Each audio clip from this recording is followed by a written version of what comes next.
O grande mistério de Deus. O apóstolo João foi o último a ser levado a escrever um evangelho. Os evangelhos já haviam sido escritos por Mateus e Lucas a respeito do nascimento humano de Jesus. Lucas era um discípulo de Paulo, e por Marcos, que era um discípulo de Pedro. João, o Santíssimo Evangelista, era o mais novo de todos os apóstolos. Foi ele quem se reclinou no peito do Senhor. Reclinar no peito de Jesus é conhecer os mistérios secretos de Deus e tudo que está oculto. Foi este discípulo quem Jesus amou acima dos outros.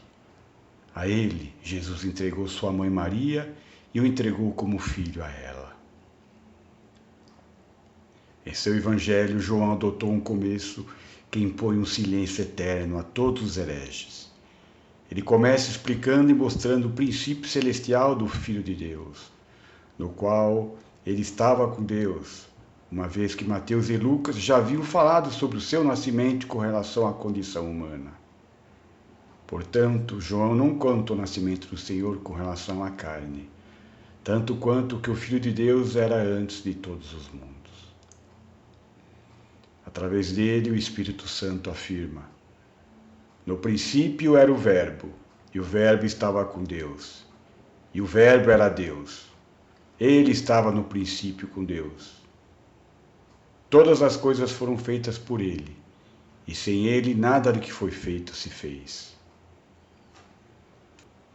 Deus Pai é sem começo, não concebido, não nascido, que não é contido em nenhum lugar, mas ele mesmo contém todas as coisas. Ele só pode ser conhecido na medida em que estiver disposto a permiti-lo. Ele é invisível, incalculável. Dele provém o Filho de Deus, que foi concebido indescritivelmente antes de qualquer começo.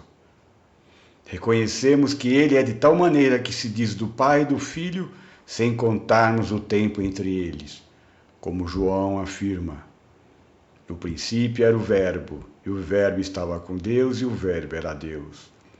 Ele estava no princípio com Deus. Sempre Deus, o Pai, e sempre Deus, o Filho, a palavra de Deus, a sabedoria de Deus, são entendidos sem inserção de tempos. Mas o Pai é sempre porque o Filho sempre é. E o Filho sempre é porque o Pai é sempre.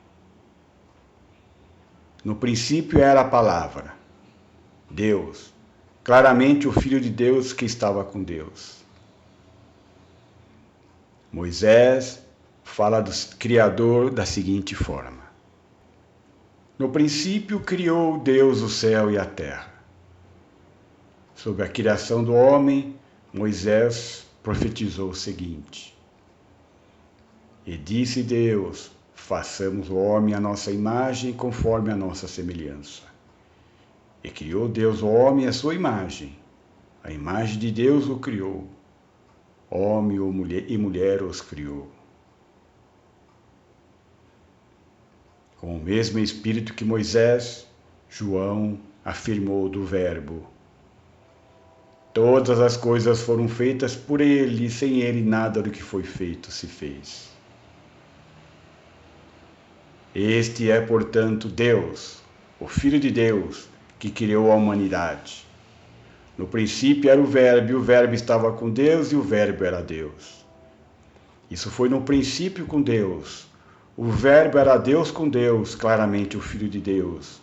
Deus com Deus, o Pai, através de quem todas as coisas foram feitas, como Moisés profetizou. João mostra o que ele era desde o princípio, e como ele veio e assumiu a forma humana em prol da nossa salvação, a fim de se opor à perversidade dos hereges em tudo. E o Verbo se fez carne e habitou entre nós. E vimos a sua glória, como a glória do unigênito do Pai, cheio de graça e de verdade. Portanto, o Filho de Deus tomou o seu começo de Deus Pai, que não tem princípio, E quando foi interrogado pelos judeus sobre quem ele era, disse apropriadamente: isso mesmo que já desde o princípio vos disse. O rei e profeta Davi também, quando introduz a criação do céu, da terra e do mar, diz: pela palavra do Senhor foram feitos os céus e todo o exército deles pelo espírito da sua boca. Pois inúmeras designações correspondem ao Filho de Deus, que são tomadas de acordo com o local, o tempo, o caráter ou os poderes exercidos por ele. Ele é chamado de Emanuel, Deus conosco, o príncipe da paz, o ungido, o Filho de Deus, o Filho do homem, o Senhor, o Filho de Davi, o Verbo, o Cordeiro de Deus, o Cristo, o Rabino, o Autor da vida, o Alfa e o Ômega, o início e o derradeiro, o Rei dos reis, o Senhor dos senhores, a brilhante estrela da manhã e muitas outras denominações. Ele é entendido como tudo, ou seja, o Filho de Deus, nosso Senhor, Deus verdadeiro do Deus verdadeiro, Filho verdadeiro do verdadeiro Pai, luz da luz. Sobre os pastores que conduziam erroneamente o povo escolhido de Deus na terra, o Senhor Deus confirmou em Ezequiel 34 que ele livraria da boca deles as suas ovelhas, dizendo: eu mesmo apacentarei as minhas ovelhas, e eu as farei repousar, diz o Senhor Deus. Disse ainda mais: portanto, livrarei as minhas ovelhas, para que não sirvam mais de rapina, e julgarei entre ovelhas e ovelhas. E suscitarei sobre elas um só pastor, e ele as apacentará. O meu servo Davi é quem as apacentará. Ele lhe servirá de pastor, e eu, o Senhor, lhe serei por Deus. No Filho de Deus foram cumpridas mais de 40 profecias do Antigo Testamento. Nasceria em Belém do Judá, de uma virgem, por intermédio de Deus, descendente de Jacó, da tribo de Judá. Iria para o Egito, surgiria da Galileia. O mensageiro prepararia o seu caminho, clamando no deserto. O Espírito de Deus iria repousar sobre ele. Faria profecias. Abriria os olhos dos cegos e os ouvidos dos surdos. Curaria os coxos e os mudos. Falaria em parábolas. Mesmo sendo pobre, seria aclamado rei. Em um jumento. Seria rejeitado, traído por um amigo, por 30 moedas de prata. Moedas essas que seriam dadas a um oleiro. Seria ferido e depois abandonado por seus discípulos. Seria acusado injustamente. Seria ferido pelas nossas transgressões. Não responderia aos seus acusadores. Seria cuspido e esbofeteado. Seria zombado depois de preso. Teria os pés e mãos transpassados. Na terra dos seus amigos, junto com os transgressores. Oraria pelos seus inimigos. Seria rejeitado e ferido por nossas iniquidades. Lançariam sortes para repartir as suas vestes. O fariam beber vinagre. Clamaria a Deus no seu desamparo. Entregaria o seu espírito a Deus. Não teria os ossos quebrados. A terra se escureceria, mesmo sendo dia claro. Um rico o sepultaria. Assim como Jonas ficou 3 dias dentro do grande peixe, ele ele ressuscitaria no terceiro dia, subindo também aos céus e sendo recebido pelo seu Pai à sua direita.